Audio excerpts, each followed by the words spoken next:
Imagine a company invests in its customer.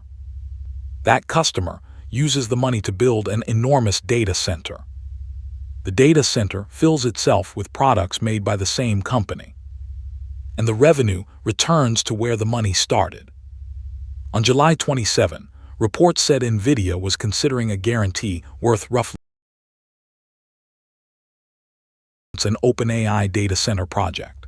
Another reported discussion involved as much as $350 billion to finance OpenAI's chip purchases. These are not signed deals. The figures may overlap, but the question they raise is real. Is Nvidia simply selling the infrastructure of the AI boom, or is it helping finance the demand for its own products?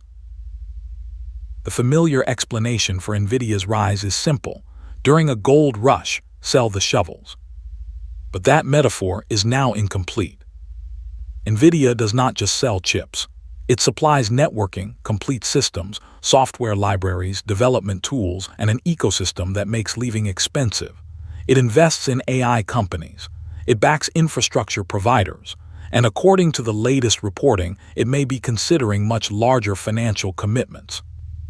None of that automatically means something is wrong. Vendor financing has existed for decades. A manufacturer can help a customer buy equipment, accelerate adoption, and create a larger market for everyone.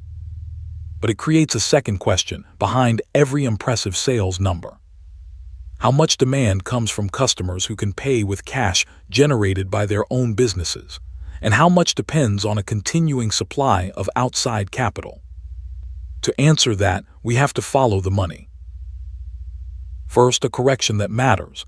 Nvidia's success is not imaginary. Its advantage is not one magical chip, it is a stack. At the bottom are GPUs, the processors exceptionally good at performing huge numbers of calculations in parallel. Around them are high-speed interconnects, networking, and complete systems. Above that sits CUDA, Nvidia's software platform, launched in 2006, that allows developers to use GPUs for general computing. Over 2 decades, CUDA accumulated compilers, optimized libraries, debugging tools, deployment systems, and millions of developers. Modern AI frameworks can run on competing hardware, but switching a production workload is not like replacing one brand of Office laptop with another. Code must be adapted. Performance must be tuned. Teams must learn new tools. Reliability has to be tested again. That creates a moat made from human time. Nvidia's customers are not paying only for silicon. They are paying to enter an ecosystem where the software, hardware, and expertise already know how to work together. That is why the company can earn extraordinary margins without needing a conspiracy. The product is real, the demand is real, and the cost of falling behind in AI feels real to almost every major technology company. But a powerful product does not eliminate financial risk. Sometimes it hides it. In Nvidia's fiscal year ending January 2026, the company reported $215.9 billion in revenue. Nearly $193.7 billion came from data center, almost 90 cents of every revenue dollar. That concentration tells us Nvidia is no longer mainly a gaming chip story. It is an infrastructure story. There is another concentration inside the first one. Nvidia disclosed that one direct customer represented 22% of annual revenue, while another represented 14%. In one recent quarter, 4 direct customers each accounted for more than 10%. The company does not publicly name those direct customers in the filing. They can include distributors, cloud providers, and system builders rather than the final companies using the computing power. So the invoice may say one name while the economic demand ultimately comes from another. This does not prove weak demand. Large infrastructure markets naturally concentrate around a few giant buyers. But it means that when only a small number of customers expand or pause, the effect can travel quickly through Nvidia's results. And one line in Nvidia's quarterly filing makes the money trail even more interesting. The company said a single AI research and deployment company generated a meaningful amount of indirect revenue, by purchasing cloud services from Nvidia's customers. Nvidia did not name it. But now we know what to look for, not just who buys the chips but who pays to use them. The first trail leads to CoreWeave. CoreWeave began as a crypto mining operation and reinvented itself as a specialized AI cloud.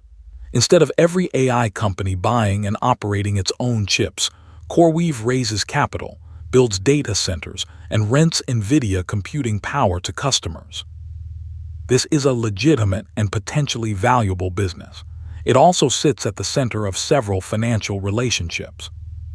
According to CoreWeave's filings, all the GPUs used in its platform were Nvidia GPUs. Nvidia also represented 17% of CoreWeave's supplier purchases in 2025. Then, in January 2026, Nvidia invested another $2 billion directly in CoreWeave. Follow the sequence. Nvidia provides the scarce hardware. CoreWeave raises debt and equity to buy infrastructure built around that hardware. CoreWeave rents the computing power to AI customers. And Nvidia owns part of the company buying its products. Again, that is not evidence of fraud. The investment can be strategically rational for both sides. Nvidia gains a larger deployment partner. CoreWeave gains capital, supply access, and credibility.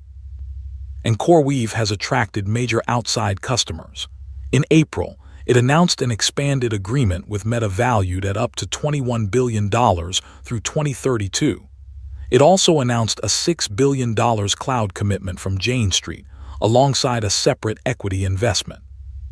That matters because it shows demand does not come only from Nvidia. But CoreWeave is also capital intensive. In April 2026, it priced $3.5 billion of convertible notes. Its model depends on raising large sums today to build capacity for revenue expected over many years. So the risk does not disappear. It moves from the chipmaker to the cloud provider to lenders and investors, and finally to the customers expected to rent all that computing power. CoreWeave is the small version of the loop. The reported OpenAI plan is the version that could change the scale of the entire industry. According to reporting published on July 27, OpenAI was in advanced talks to lease a massive data center campus in Ohio from SB Energy, a company controlled by SoftBank. The planned campus was described as a 10-gigawatt project. For perspective, this is not a warehouse with some servers. It is energy infrastructure on the scale of a region. The reported obstacle was financing, and the potential solution was Nvidia. Reports said Nvidia was considering guaranteeing roughly $250 billion of financing connected to the project. Separately, Nvidia was reportedly discussing up to $350 billion in financing related to OpenAI's chip purchases. We should not add those numbers together and declare a $600 billion commitment. The reports describe negotiations, not final contracts, and the exact structure or possible overlap was not public. But the direction of the proposed money flow is what matters. If structured as reported, Nvidia would help make financing available. That financing would help create the data center capacity OpenAI wants. That data center would require enormous quantities of AI hardware.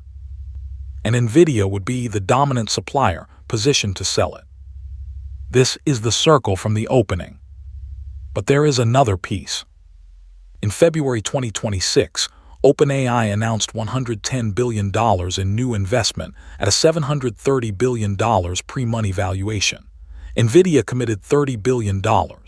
Amazon committed $50 billion. SoftBank committed $30 billion, with SoftBank later confirming the execution of a second $10 billion tranche in July. So Nvidia is already an investor in one of the world's largest buyers of AI computing. The newly reported guarantee and financing discussions, if completed, would deepen that relationship dramatically. The result would not be a simple transaction between seller and customer. It would be an ecosystem in which capital, infrastructure, equity, and product demand reinforce one another. The optimistic name for this is a flywheel. The skeptical name is a money loop. The difference depends on what happens next. Here is the strongest argument in Nvidia's defense. Every transformative infrastructure build-out needs financing before the final demand is fully visible.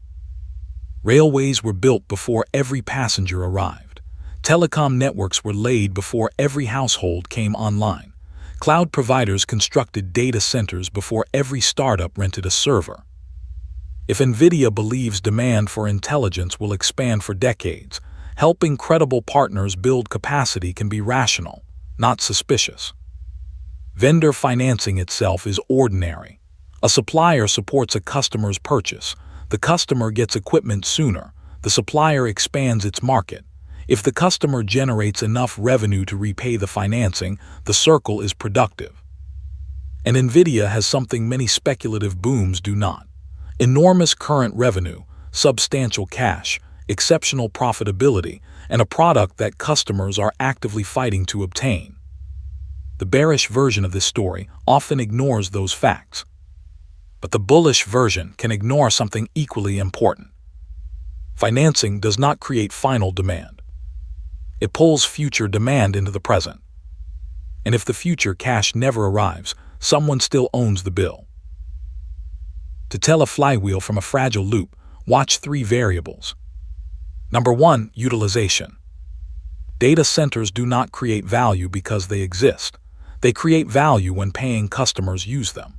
If AI models become more efficient faster than demand grows, expensive GPU clusters may produce fewer billable hours than investors expected. Number 2, pricing. Scarcity gives suppliers power. Abundance gives buyers options. New chips from AMD, custom silicon from cloud providers, and more efficient inference could reduce the price customers will pay for each unit of computing. Even if AI usage explodes, the economics of providing it may change. Number 3, access to capital. Projects of this size require repeated rounds of debt, equity, leases, power agreements, and construction financing. As long as investors believe future AI cash flows will be enormous, the machine can keep expanding. But a higher cost of capital, or one disappointing customer contract, can force every participant to recalculate. Now run the stress test. Suppose an AI company cannot monetize its services quickly enough. It reduces new computing commitments. The cloud provider is left with lower utilization and large fixed costs. Lenders demand more protection. New data center projects slow. And Nvidia receives fewer orders, not because its chips stopped working, but because the financing chain stopped expanding. That is the central risk. Nvidia's technology risk may be lower than its customers' business model risk. Yet by investing in those customers or supporting their financing, Nvidia can bring part of that business model risk back onto itself. So who carries the loss if projected AI revenue does not appear? The answer depends on the contract. Equity investors can lose capital if valuations fall. Lenders can face defaults, though collateral and guarantees may protect them. Cloud providers can be trapped between long-lived data center obligations and shorter, more flexible customer demand. AI companies can burn cash while searching for profitable products. And a guarantor may have to pay if the borrower cannot. That is why the reported guarantee matters more than another ordinary chip order. A sale records revenue today. A guarantee can preserve demand today while creating a contingent risk for tomorrow. We do not yet know the proposed terms, collateral, counterparties, fees, limits, or whether any agreement will be signed.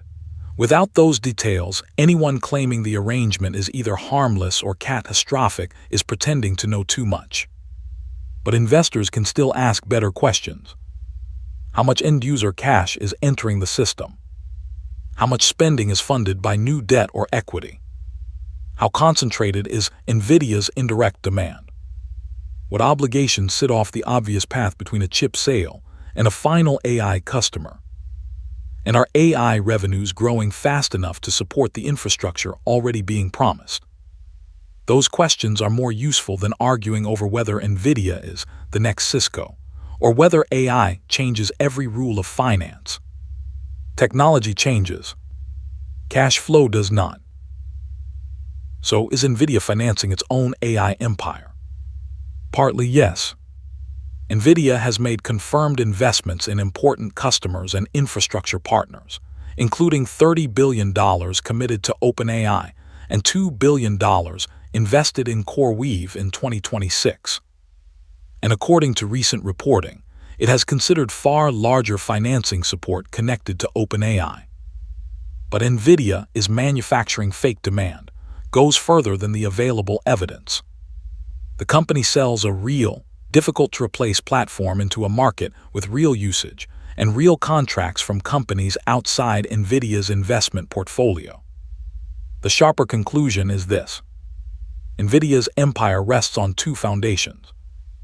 One is technological, GPUs, networking, CUDA, and a deeply embedded developer ecosystem. The other is financial, customers and partners able to raise staggering amounts of capital for infrastructure.